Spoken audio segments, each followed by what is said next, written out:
Like twin bolts of lightning striking with the precision of a death world jungle viper, we are the superheated Goss Flayer of Justice.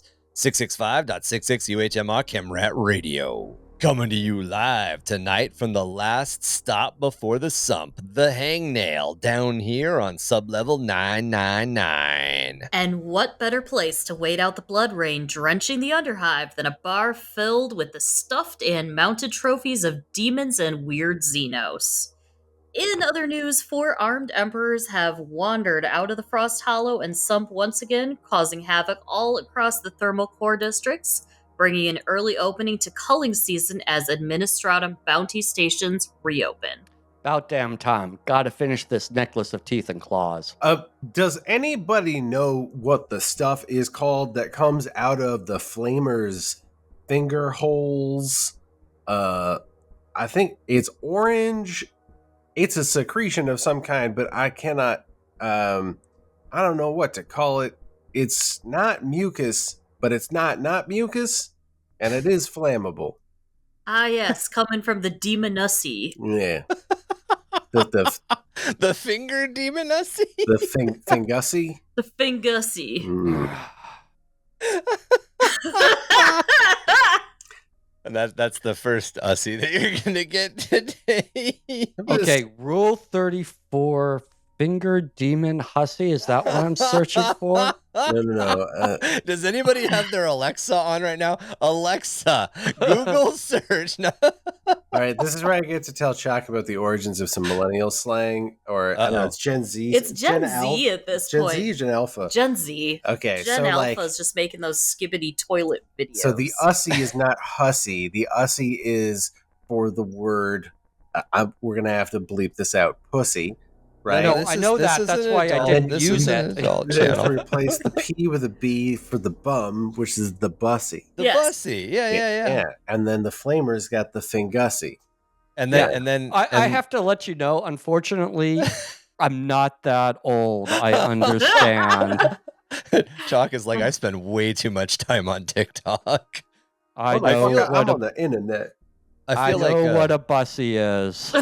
I feel like the longer you spend looking at the Not Safe for Work channel on our Discord, Drew, the more you'll find references to the tussie, which is the space between the toes. I'm not really sure why our Discord is obsessed with toes, but it might be the fact that I have an only toe, so that could be it.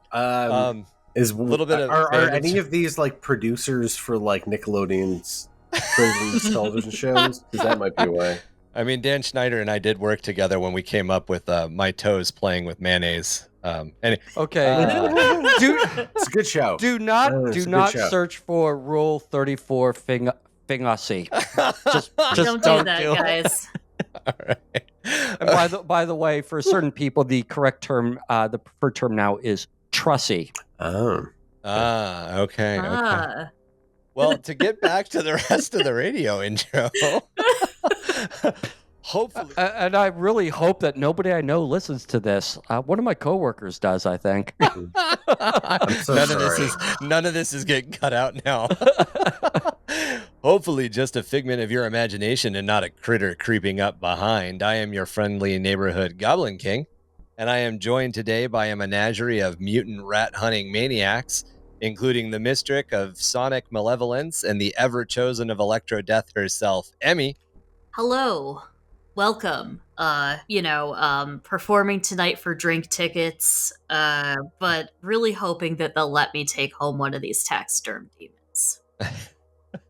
And the collector of the extraordinary and the rarefied, even if it is just the most exciting bits of some Xenos, it's our own Archaeotech savant Chac. Weren't we just talking about exciting bits? I totally should have done dangly bits, not just exciting bits.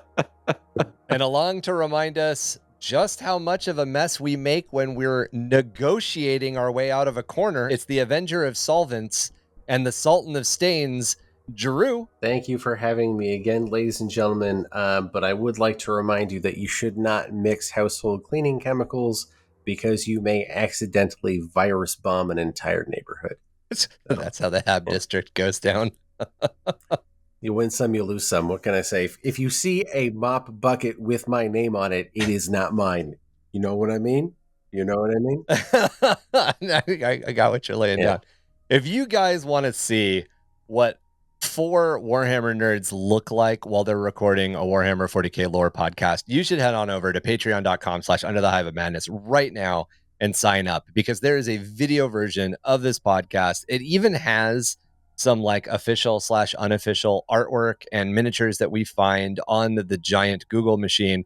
So if that's your cup of tea and you want to see our lovely faces along with the things that we bring up and laugh at, that's the way to get that little bit of an extra experience. Plus, there's some other cool stuff there, like some Patreon exclusive episodes, and there's other stuff. So You can definitely go Post- check it out. Post Malone, the poster, the motivational poster of Post Malone. That's right. The motivational poster of Post. There's Malone. Poster Malone right there. Poster Malone. It's There you with go. the post cubed. Yeah. If you guys want to see a really, really sexy picture of Trace in the Infinite, you should definitely sign up, because I we want that as found a one. whole sleeve. Like I'd do a whole sleeve or like a whole back piece of that. That is so sick. That is my dream cosplay, by the way. Like I want to do a full Tradesman suit one day. I think that would be so much fun. Yeah, I agree. I 100% agree. Yeah, there's definitely some Gerard Butler lounging in a throne energy in that art piece. Oh, yeah. It reminded me of like the uncomfortably sexy what is the name of the character? Jeff Goldblum as Dr. Malcolm. Ian Malcolm. Yeah. Like shirtless lounging. Yeah. Yeah. You know what I actually think it's based on, now that I think about it? The sequence at the end of Chronicles of Riddick where he like collapses into the Necro throne. Go even further back, Conan. Or Conan. But it definitely has that like I collapsed into the throne energy. Yeah. There's some man-spreading going on there. It definitely looked like, if you go back to some of the earlier pulp art of Conan on the Frank throne, Frazetta. not as Conan the Barbarian, but as Conan the King. Yeah, yeah, definitely. Welcome to episode 115, Horus Heresy, the Knights-Errant Part 2. With the recruitment of Garviel Loken last episode, we brought the history of the Knight-Errant up into line with our general coverage of the Horus Heresy to date. In this case, in 007.m31, is when Nathaniel Guerrero, Tylos Rubio, and Mace Urvarin returned to Ishtvan III and tracked down the being known as Cerberus to bring him back into the Emperor's service. This happened right after the events of the Thramas Crusade, which we covered a few episodes back, and just before the Tenbray mission, which is where we will talk about it in a couple of episodes, but just as a little bit, or in a few weeks' time from now, but just as a little bit of a teaser, that's when the Alpha Legion tries to keep the White Scars from learning what's going on. And it's with Loken's mission specifically that we will pick up and continue our coverage of the Knights-Errant. But before we get into the weeds on what they're doing, let's take a second to cover who Loken himself was. It's an important part to remember that they are trying to erase Loken from the website. He used to be sold in that 2-pack, so that old Forge World thing with Marco Rubio, and now is now like when you try to find him, it only takes you to Rubio's page. Weird. I'm almost positive it's because Loken is going to end up with a plastic model. I'm pretty sure. I'm pretty sure most of the Forge World Hero series, especially with the Horus Heresy game continuing. 30K that much? The Horus Heresy game gets releases, a lot of character releases. There's Heresy Thursdays, and they just did they just released a new faction in plastic. Pretty cool. I don't know what they released this week, but there's almost always a hero on Thursdays. There are a lot of people that play Horus Heresy. It's really popular here. None around me. I wish here. I would definitely build a Heresy model, Heresy army if there are people that played it around me. I have to drive too far, like an hour to get a game in. I've got a White Scars army. I've only played them twice at this point, but yeah, it's very popular here. 3,000 point games, but yeah, a lot of the Forge World models have been disappearing and then coming back like a month or two later as plastic. So that's my hope. Because Garviel is one of my favorite characters. being one of the most well-written, most deep Space Marines that I think Dan Abnett has written. Mm-hmm. Does he really like lasagna? Garviel? It's not Garfield Loken. It's dangerously close to it. I just really realized is. it's like when you said it like quickly, I was like, it sounds like Garfield. He Horus, hates Mondays. I hate Mondays. Mondays, yeah. Like, you have no concept of Mondays, my guy. You're in Mm. space in the horrifying 41st millennium. He's got like the unified clock or whatever. There's some system where they're There all is the the same. concept of Monday, I suppose, We- with 40k. We dropped it kind of from coverage in the podcast as a whole, but we used to refer to Terran Standard all the time, or Solar Standard, because so the dating complex is really weird because the year is split into 1,000 increments and the day is split into it, and the days are split into 1,000 increments. But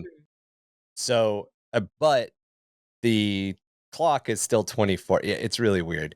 So basically, they say Solar Standard a lot to refer to like day of the week or month of the year, even though, so they might say like 798 is November Solar Standard, essentially, like even though it's the 798th segment of the year.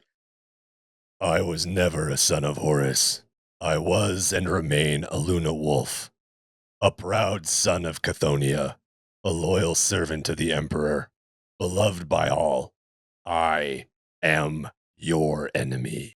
That was Garviel Loken's valediction to his former Gene father, Horus Lubrical. Oh. Garviel Loken was a captain of the Luna Wolves Space Marine Legion's 10th Company during the last days of the Great Crusade, a role that he would continue to serve after they became known as the Sons of Horus, up until the Ishtvan III atrocity that initiated the Horus Heresy. He was highly regarded as a level-headed and intelligent warrior and commander by both his brethren and his Primarch, and this eventually earned him a role of induction into the Mournival, which was basically Horus's inner circle of advisors. We talked about them before. Almost all of the legions had some function of the Mournival. There was some group of high-level captains that served the Primarch directly to help the Primarch make decisions. Another one that we've talked about, we haven't talked about the organization, but another one of the people that would have served in a similar role was like Karn the Betrayer to Angron. Loken was one of these guys with Horus. After Horus's fall to chaos on Davin, Loken was considered to be too loyal to the ideals of the Great Crusade and the Emperor and was not inducted into the dark conspiracy that was beginning to overtake the Legion. During the purge of Ishtvan III, he was assigned to command the Sons of Horus's first assault wave on Ishtvan III. And if you remember our coverage of the Ishtvan III atrocity, that first wave was under the impression there would be a second wave. The second wave was virus bombs. Yeah. Once the War Master had played his full hand, Loken and his fellow loyalist battle brothers cast aside the identity of Sons of Horus and proclaimed themselves to once again be nothing other than Luna Wolves. Under this auspice, he quickly rose to become one of the leaders of the loyalist factions that were comprised of Luna Wolves, Emperor's Children, World Eaters, and Death Guard Astartes, who had refused to betray the Emperor of Mankind and continued to fight on Ishtvan III against the traitors after the virus bombing. In the end, the Loyalists were overwhelmed and eventually almost completely destroyed. Loken's assumed death followed his duel against First Captain Abaddon in Mortal Kombat, where he was gravely wounded and then left to die an honorless death in the final orbital bombardment of the Loyalists' positions.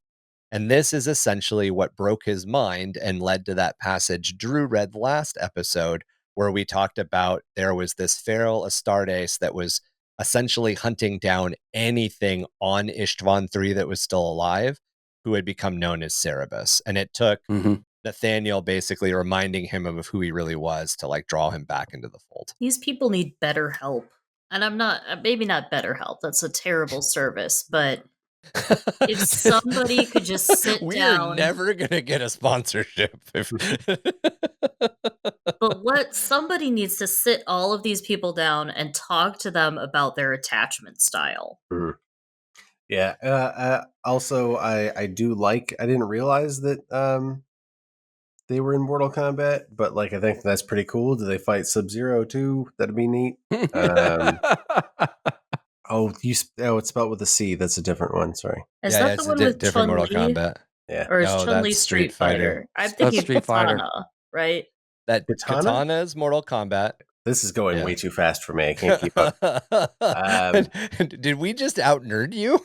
No, it's like I was like, okay, is it because she said I said Mortal Kombat, and then she said Street Fighter, and then you said something, and then she said Katana, and I was like, whoa, how do we go from Mortal Kombat to Street Fighter and back to Mortal Kombat again? I don't 'Cause know. Emmy- They're the same Em- game in my mind. Emmy and I are playing 5D chess. Okay. Okay. Exactly. That's cool. Yeah, they use Mortal Kombat a lot, and I think the way that they mean Mortal Kombat is like they were going chainsword to chainsword. Yeah. Mhm. They Yeah. weren't shooting each other. With the intention of ending the other person's life. They weren't Yeah. aiming to wound. No, yeah. Yeah. They were chainsword to chainsword, and it wasn't first blood from the upper torso.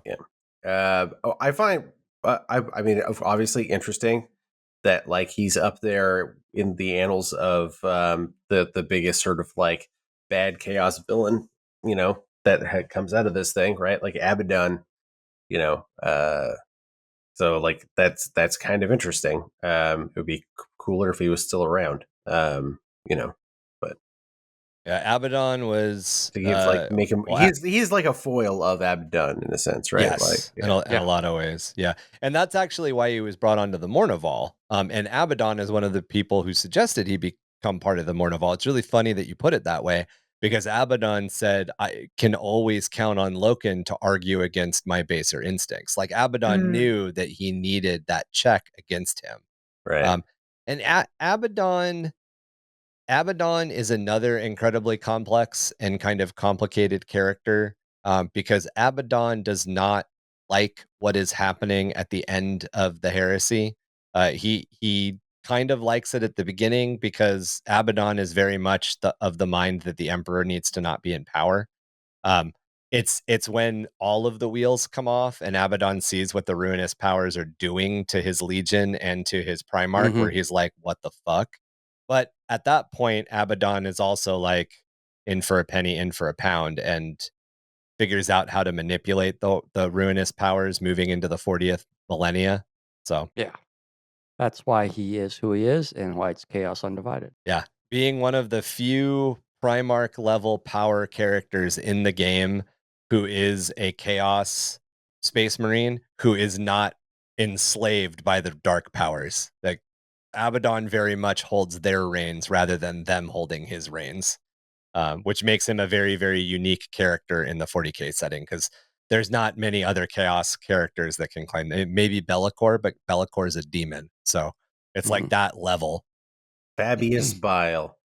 Guy makes his own rules. Fabulous. He makes his own Fabulous friends. Bile. It's true. He does. He make his own literally friends. does make his own friends. You can pick your nose and you can pick your friends, but you can't pick your friend's nose. Fabius is like, no, I can do it. Yeah, Challenge do that. accepted. Challenge accepted. Accepted, right?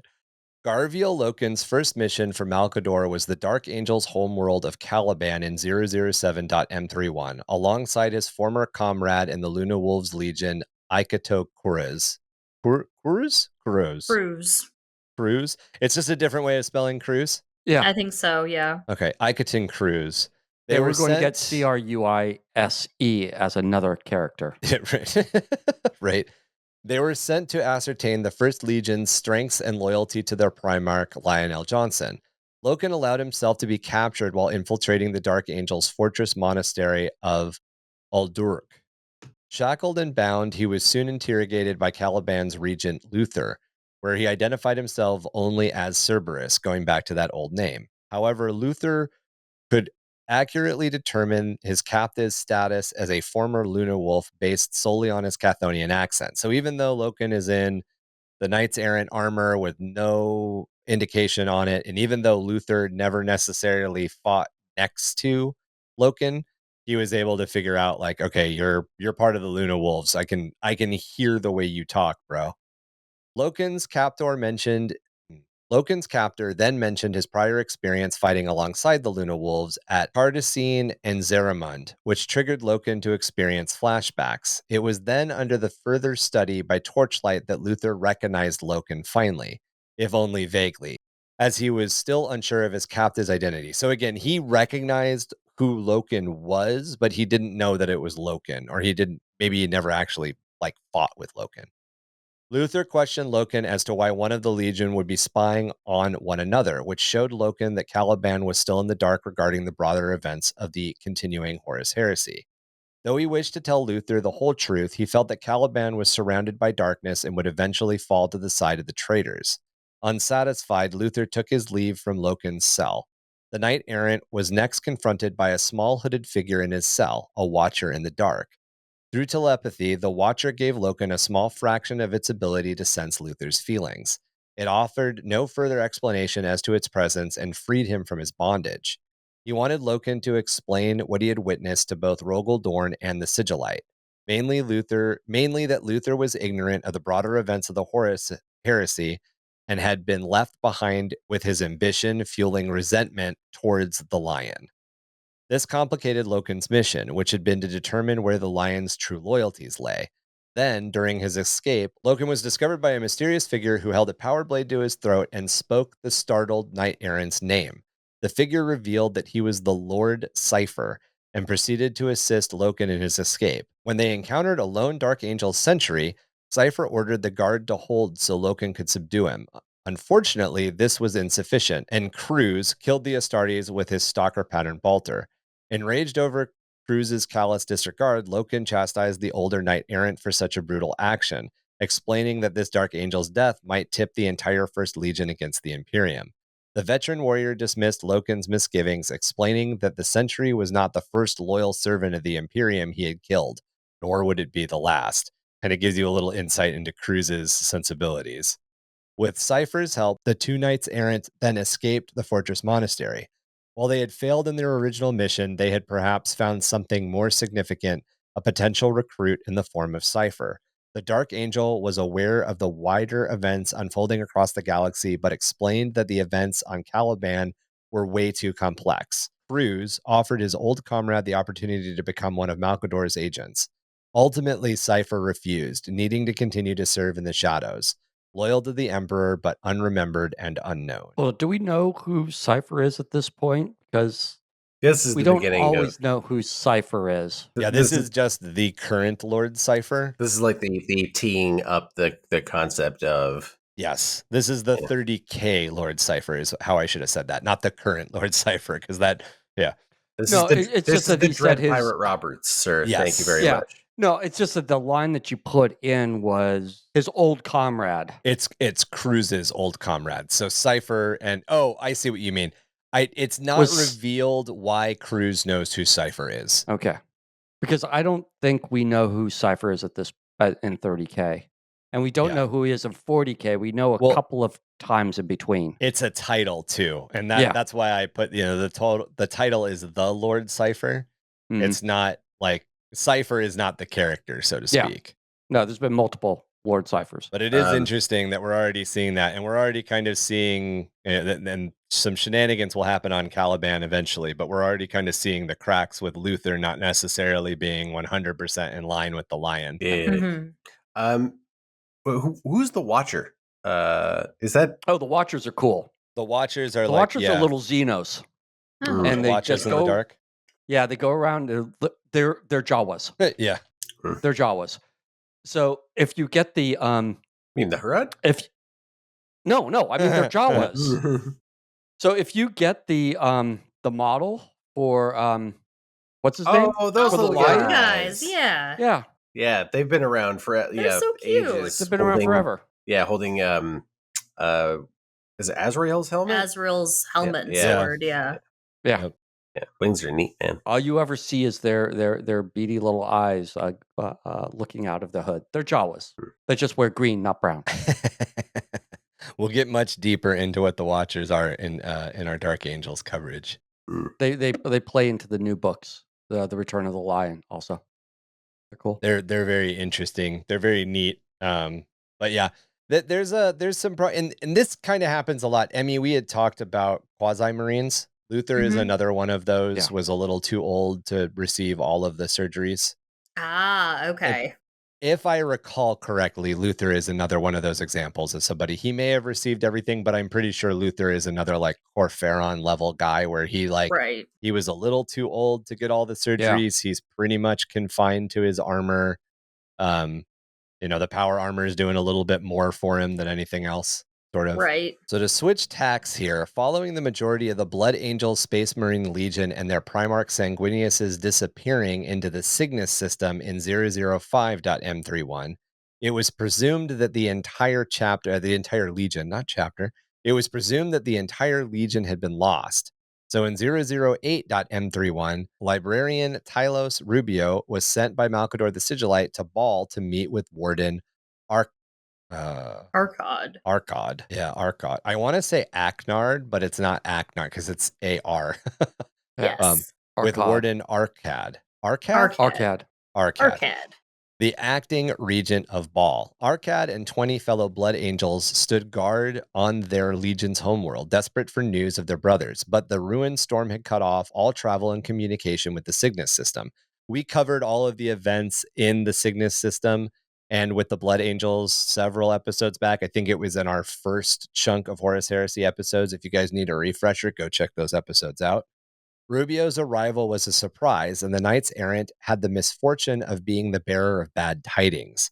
By order of the Regent of Terra, the Blood Angels Legion was hereby ordered to disband and divide their legion's resources among the remaining loyalist legions. So Terra thought the Blood Angels were gone. That is, I mean, 005 to 008 is a long time not to hear from an entire legion. Warden Arcad and his battle brothers vehemently protested the Sigillites' commands, arguing that as long as a single son of Sanguinius yet drew breath, they could indeed rebuild their entire legion.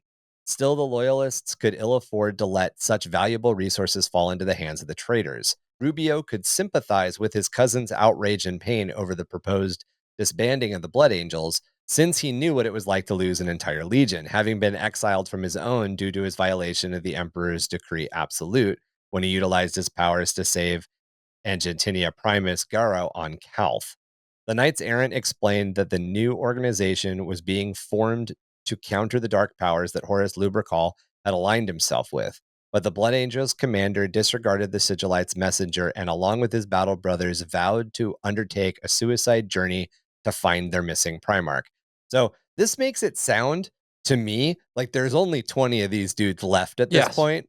Or that's failing to find their Primarch to carry out a fight directly to the War Master himself. So again, 20 guys against the universe. When Rubio attempted to stop Arcad, the librarian came close to being killed by the remaining Blood Angels, but was saved by the unexpected astropathic message from the Cygnus system.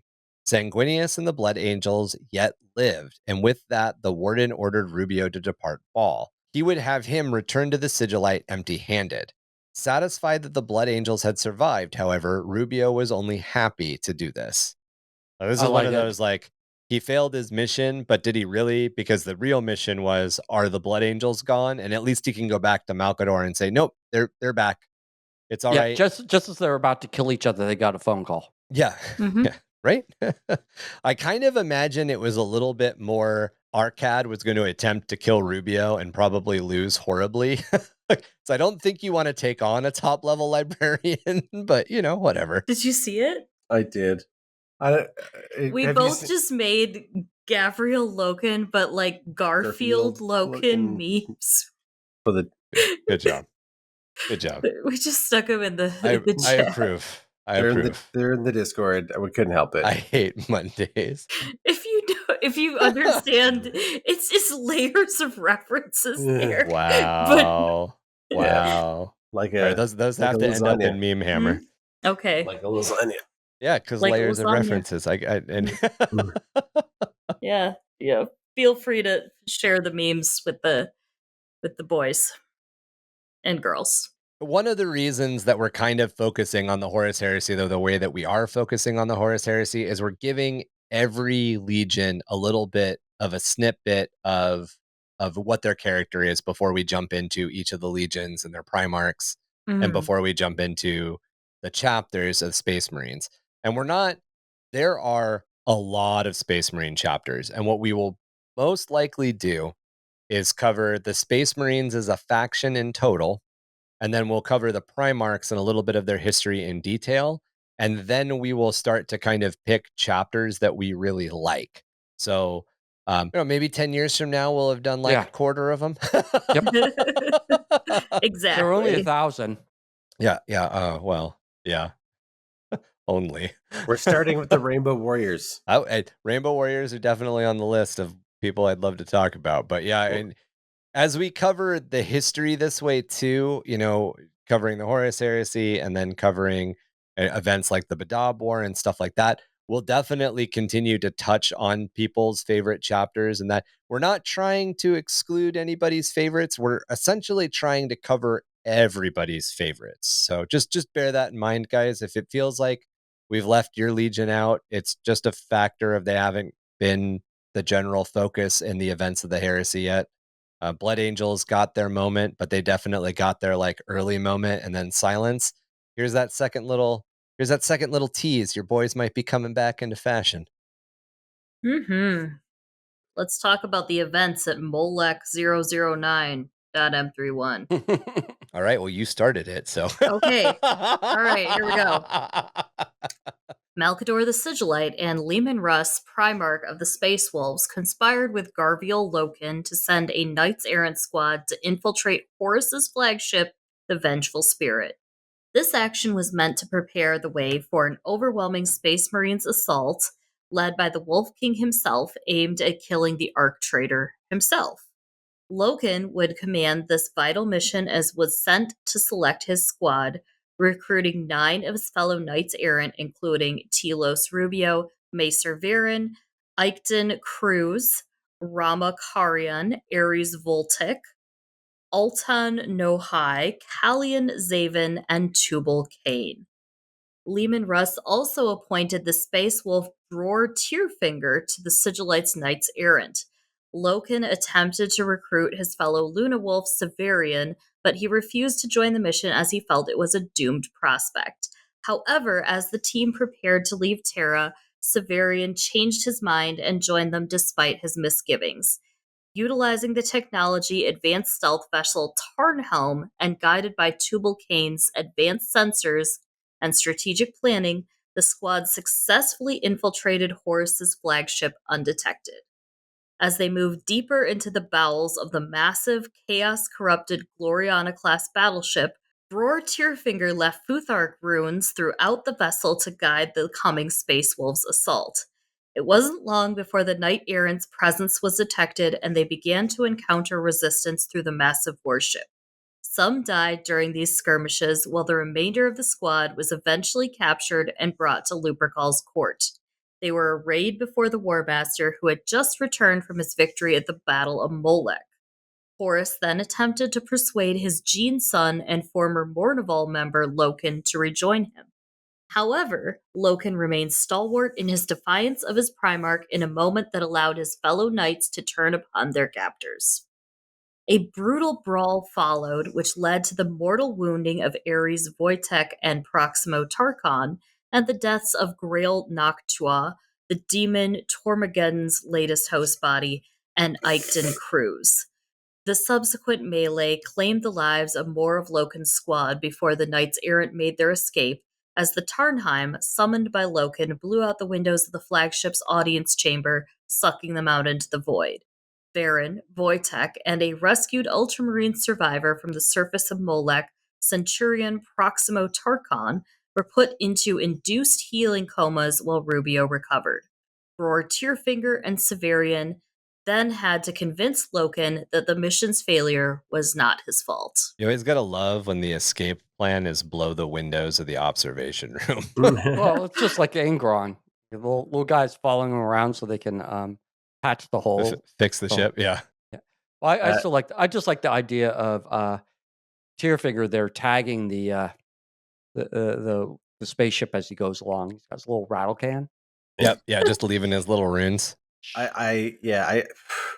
Man, the people who come up with these names, I feel like I'm glad Emmy read that part because she just blasted through some of those, and I was just like, holy cow! Like some of these names are just impossible. Like there's somebody surrounded like, and then there's Brizzleberg, Stiegelbigger, and Lieselblop, Dizzledorp, and Believe me, working in human resources at a large engineering firm with global employees, it's just like you get up some practice.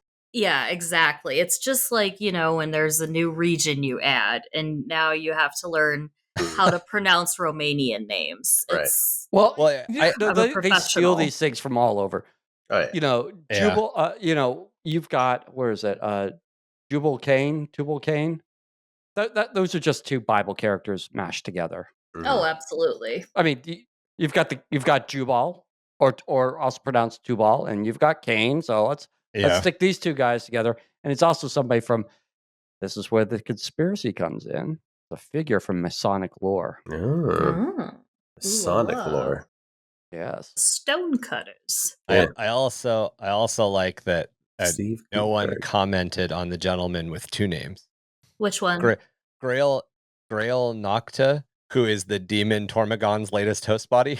Yeah. That's how you get two names, is when there's a demon that lives inside of you. It's like Jadzia Dax. Yeah, right. Well, a grail is a container.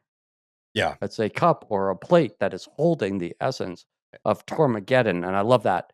Tormageddon, it's just sort of like Armageddon, but Make it Taurus season. Torma. Yeah. Well, not only that, but it's Grail Nocta, so it's night grail. It's night cup, night vessel that holds a demon. Yes. Yeah. That's dope. Somebody spent too much time with a beginner's Latin translation book. It does, being that I do a significant wow. I don't know what the word I was trying to use the first time there, but being that I do a significant amount of writing in a fantasy setting, there does get to it. You've got about, I would say most writers have about 10 good names that they can pull upon. And then you literally just get to a point where you're like, Brad. Deskakis Booklom. Biggest thickest. Yeah, exactly. Like you just start you're like, what's on my left? I've got a Asus Republic of Gamer. So Asus, the master of the Republic of and then somebody later comes and they're like, man, this guy was really creative. And like, no, literally that was the shit laying next to me when I was typing. We also don't, and maybe this is just something I'm guilty of, but I feel like when reading some of these names, a lot of authors are guilty of this. I don't think authors take the time to say their names out loud. They just go, that looks kind of cool the way I wrote it down. Yeah. Especially in these circumstances. Yeah. And then you get people being like, was this written in Cyrillic? Because I don't understand. Is that like Cruz? Like, are we sure that should be a Q? Like, is that really what they're going for there? And I keep trying to make it like Karaz or something because it feels like it should be more exotic, but I think Emmy's right. I think that's just Cruz. It's Cruz. Yeah. All right, I'm putting this unhinged Garviel Loken in the official meme channel for Warhammer Wiki community, and let's see how long I'm allowed to remain in this server. You have to report if you get kicked by the end of the podcast recording session. Yeah, I'm putting it in the official meme channel for the Warhammer Wiki community. All right, so next up we have the hunt for the shards of Magnus. So Dio. Oh, Dio. Promise. Ronnie James Dio. So Dio Promise, Antaka Kaivan, Yasa Nagasena, and a force of space wolves under the command of rune priest Bodvar Bjarki were later tasked by Malkador to recover several psychic shards of the Primarch Magnus the Red before the traitor Thousand Sons could do the same. Promis's force first went to the Xenos Void Station Kamenti Sona, which was used as a prison by the Sisters of Silence for renegade psychers, seeking a shard only to be confronted by a raid launched on the station by the Thousand Sons. The Remembrancer Lemuel Gomon. That's a Lemuel. Digimon. Well, Lemuel is definitely that first one. Gomon? Gomon. The Remembrancer Lemuel Gomon was captured by the Knights-Errant, who took him back to the Agoru for another shard. After Promus, the Space Wolves accompanying him could defeat the shard, then Karu, a Thousand Sons also captured at Kaminti Sona, psychically bounded their shard into Gomon, turning the Remembrancer into a demon host. Next, the Knights sought out another shard on Nicaea, only to again be confronted by Thousand Sons raiding forces commanded by First Captain Ahriman. Ahriman successfully extracted the shards of Magnus from Gomon on Nicaea and then returned the shards to the planet of the sorcerers. The rune priest Bajarki, it's not Bajarki. I know how to pronounce this language, and why am I screwing it up? Bjarki. Yeah, it is Bjarki. Why did they name him Bjarki? Why did they name him Barky? It's a dog. Because he's an old dog. He's a space wolf. The rune priest Bjarki, who commanded the mission, determined that Gomon was now a weird wraith who would be unable to be possessed by demons ever again.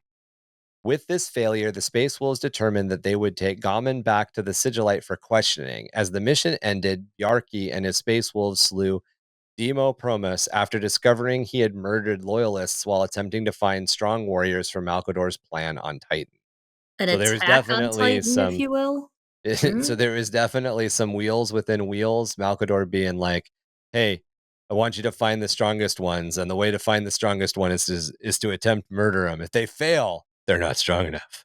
I also do like how subtly named Ahriman is. You know, like they named him after the Zoroastrianism god for like chaos and darkness. Oh, that's cool. Yeah, very That subtle. makes It's like ton of sense. yeah, it's like naming one of them the devil. You know, or naming a rune priest Bjarki. You know, when he's a dog. There's a part of me that's like, I have to be pronouncing it wrong, but even pronouncing it right, it's still Bjarki. That's how it's pronounced. Well, at least they haven't got to the Svens yet, but it's just a matter of time. Yeah, there's definitely, to go back to that silent war that's going on between Malkador and Dorn, and to get back into like kind of just a lot of the things that Malkador did when he was forming all of these organizations. It's enforced Darwinism, I guess. The Darwinism isn't happening fast enough, so just start murdering people to force the Darwinism bit. It's eugenics, sir. It's grabbing is eugenics. You know how it is. It's like how they tested for witches, right? Yeah. You toss the woman into the river with rocks tied around her, and if she drowns, she's innocent. But if she survives, she's a witch, and then you burn her. Right, because only a witch could survive that. So, and if she died, she got to go to heaven. So, your hands are clean too. Good job. Yep. So witches burn, right? That's right. What else burns? Wood. Wood burns. Wood. Very small rocks. And wood floats. What else floats? Very small rocks. Apples. No, a duck. So she weighs the same as a duck. The very small rocks bit always gets me. That every fucking time. And the guy who's like, I got better. Yeah. How do you know she's a witch? She turned me into a witch. And then they look at her for, I got better. Every time. So good. Enough. And that's how at least half of Warhammer 40k lore was written. It's just a bunch of larks on old Monty Python skits. Yes. That's what I mean. Like, I watched a bunch of recent interviews, like with Rick Priestley, and like talking about the old Brian Ansel days and what they were trying to do. And he's just like, yeah, it's just like it was trying to be as like satirical and like as absurd as he could make it. Mm-hmm. Yeah, and the starting point is always the corpse emperor. Mm-hmm. That's like laser burn, all that stuff. That's like, the whole idea of being, like the comments being made against the government that was happening, of like this archaic dead idea of the monarch running all of British society, and like how do we point as much fun of that as possible? Mm-hmm. Yeah. Founding of the Grey Knights, 014.M31. Shortly before the Siege of Terra began, the Knights-Errant found themselves deployed across the throne world, battling chaos cultists and demonic manifestations which erupted across Terra like wildfire as Horus and the traitor fleet approached. At the White Mountain military installation of Terra, the Knights fought a chaos cultist force led by the demon known as the Lord of Flies. Then Tylos Rubio, the unwitting mind slave of the Word-Bearer's dark apostle Erebus, who had been secretly captured and released by the Word-Bearers during the Battle of Calth, attempted to assassinate Malcador. The Loyalist succeeded in defeating the Chaos assault upon the White Mountain, but at the cost of the life of Marser Varen. After the battle and his defeat of Horus's assassination attempt, Malcador brought 9 Knights-Errant identified to possess the psychic powers before the Emperor himself, deep beneath the Imperial Palace. Then the Emperor revealed their purpose, to carry out a never-ending war against the forces of chaos and the warp, to prevent the future destruction of humanity at the hands of chaos. The Emperor made it clear that these chosen Astartes' part in the war against Horus was done, for their contribution to mankind was to come in conflict with what would last long after the battles of the Horus Heresy had faded into myth.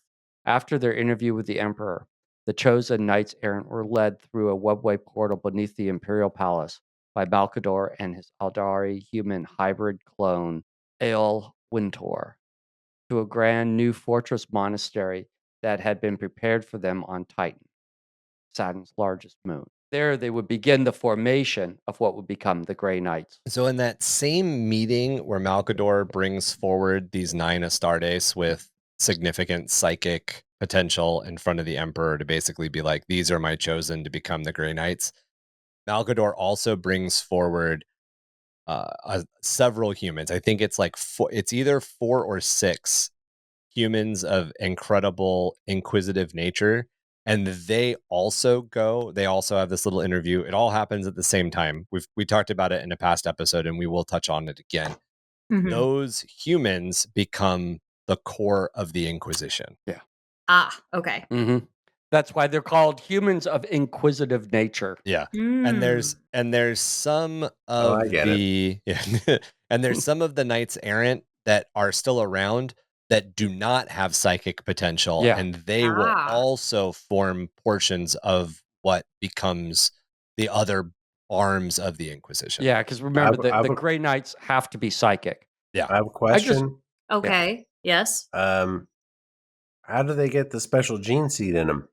Aren't they supposed to isn't Big Daddy Emperor supposed to rub his special juice on them? Yeah, well, I'm sure we'll get into that when we go deep into the Grey Knights, but when they arrive on Titan, there is a set of, there are already incubating Grey Knights there. They're already making so that's new Grey where Knights. The gene seed comes from. These guys don't have the special Emperor's gene seed. The Grey Knights waiting for them on Titan do. Yeah. Okay. But are we just glossing over the Aldari human hybrid clone? We are glossing over the Aldari human hybrid clone. That reminds me of Rogue Trader with the half Aldari human. Was he a space marine, or was he a? He was a space marine. He's a space adventurer in. He's a space marine. Yeah. So Ael Winter was the name of an Eldar human hybrid that was created by Malcador the Sigillite. Originally a pure-blooded Eldar, he was discovered in the webway portal near the Imperial Palace. He was still alive, but his soul was fading. Malcador subsequently cloned him and combined his own DNA with that of others and other human components. Oh, yeah. Taking the name Ael Winter, he became a servant to Malcador. The Sigillite would confide in him his deepest and darkest secrets, including the truth behind the Horus Heresy. The knowledge would drive Winter mad, and he repeatedly killed himself only to be cloned by Malcador again. This process repeated itself hundreds of times. Winter's clones began degrading into insanity faster and faster. However, shortly before the Siege of Terra, he learned the truth of his existence, and he was subsequently brainwashed by Malcador, who stated he didn't need someone to confide his secrets in anymore. Winter took on a new purpose and later appeared before the Knights-Errant, who would go on to found the Grey Knights, activating the webway portal to allow them passage to Titan. So Ale Winter's purpose. Yikes. What is my purpose? Your His purpose is to user. activate the Yes. webway. Yeah. Oh that my was- god. Oh my God. You serve butter. Yeah. Ale Winter is it. I mean, like, that's it. I gave you all of his lore. That's how Yeah, deep it he was goes. just It's a there to couple to of open the passages in a door. book. I like how like Malkador is like he's like one of those like really inappropriate like fertility doctors who's mixing his own stuff in. You know, Yeah. surprise. Well, not yeah. only that, but like every time this dude murders him, like this dude kills himself figures out who he repeatedly. is, kills himself, and then Malkador's like, nope. Like, and at what point are you just like, dude, stop, seriously, stop resurrecting me, I'm done. I don't want to be here anymore. I don't know if you got the memo. It's real sad. Yeah. It's just like Eminem. Wait wait, what? They just keep trying to bring that guy's career back. It was just, you know what, Eminem, you're cool, man. Just hang out in the suburbs and like watch movies with your kids and stuff. It's fine. You don't have to keep rapping. It's cool. Got it. Okay. Yeah. All right. You can I just was trying operate to the figure out spaghetti what- place. I was trying to figure out what this had to do with the candy. I was like, wait, what? What about M&Ms? Is this like when you eat one M&M and you need another? No. So- Marshall Mathers. Yeah, I got it. Yeah. I'm here. I'm here for the story now. He's got a new album. I don't know. The chosen Knights-Errant each received new names, erasing their old identities and loyalties. These surviving Knights-Errant were subsequently dubbed the Titans. Revuel Arvida became Inus, later remembered as Janus, the first supreme Grand Master of the Grey Knights. Severian became Ipto. Vardis Ison became Satre. Telos Rubio became Koyos. An unnamed former Astartes of the Dark Angels became Epimetheus.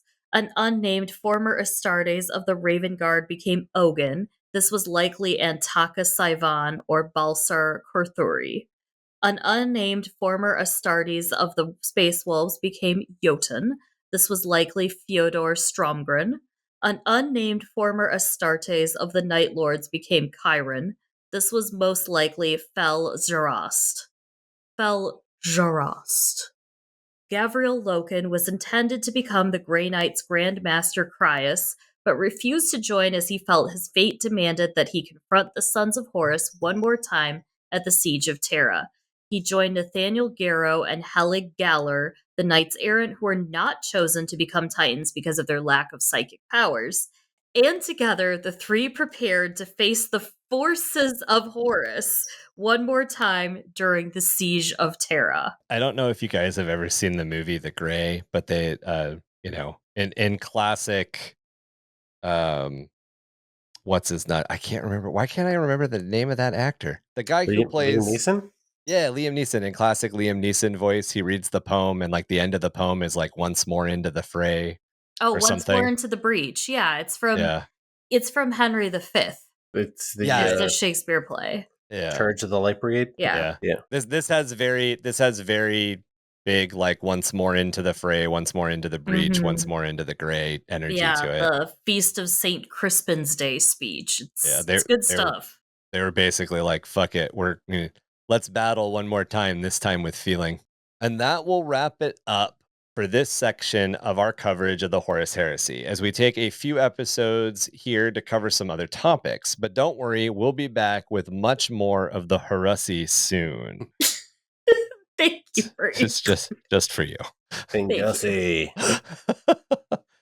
If you have any questions about this episode or want to get into contact with us about the show in general, you can do that through email at underthehiveofmadness@gmail.com. Find our Discord and join the conversation about existing lore, world building, gaming in general, and much more. You can also find the show on Facebook, Instagram, and TikTok, and check out our website at underthehiveofmadness.com. Check out our link tree to find all sorts of links to keep up with everyone in the cast hobby. I'm so sorry, the cat is right there. Check out our link tree to find all sorts of links to keep up with everyone in the cast hobby progress and internet meanderings. Links and spellings are in the show notes. Help the podcast grow by liking and reviewing us wherever you get your podcast fix. Our home is Spotify, but you can find us on Audible, Apple Podcast, CastBox, iHeartRadio, Radio Public, and more. Support us through Patreon at www.patreon.com/underthehive of madness. Join with an awesome crew of patrons for access to extra content and a chance to snag some cool merch in our monthly giveaway. Cool merch, not merc as in the merc with a mouth. I mean, I don't know. Maybe we'll give away Ryan Reynolds at some point. I feel like when we get to the point where we're auctioning off Ryan Reynolds. Anyway, human trafficking. I was just thinking of that one story where Steve Cartel, the guy that was in 40-Year-Old Virgin. Why can't I remember his name? Steve Carell. Steve Carell was in one of those auctions where it was like win a dinner with Steve Carell, and Steve Carell showed up in disguise and outbid everybody, so he didn't have to sit through a dinner with somebody. Looking for a place to hang your heavy irons after 4th shift? Come on down to the Hangnail and get in on their endless Sumpmosa and hot dog meal, only 4 credits. And remember, the Hangnail is neutral territory for all of the Hive gangs, even those who carry fancy Administratum badges. Some of those that carry badges are the same that burn crosses. Or, whatever Rage of the Machine said. There's a little bit of that going on in the... Oh, yeah. Us here down at ChemRat Radio don't real respect the marshals or the Arbites, if you might say. Oh, yes. Never did care for an Arbites. We are the unhinged purveyors of justice, 665.66 UHMR ChemRat Radio. Reminding all of you ChemRats, Hive Mice, and Sump Ghoulies to keep those dials fixed right here. Same ratty frequency for a dose of the same ratty ass attitude. Darkness falls across the hive, and the midnight shift comes alive. 4-armed emperors creep in search of blood to terrorize your hapstack hood. And whosoever shall be found without heavy lead to lay around must stand and face the rats of doom, or fail and forever seek their tomb. Y'all should watch old music videos and read a book. Remember, kiddies, don't loot the corpses. That's my job. All right, guys.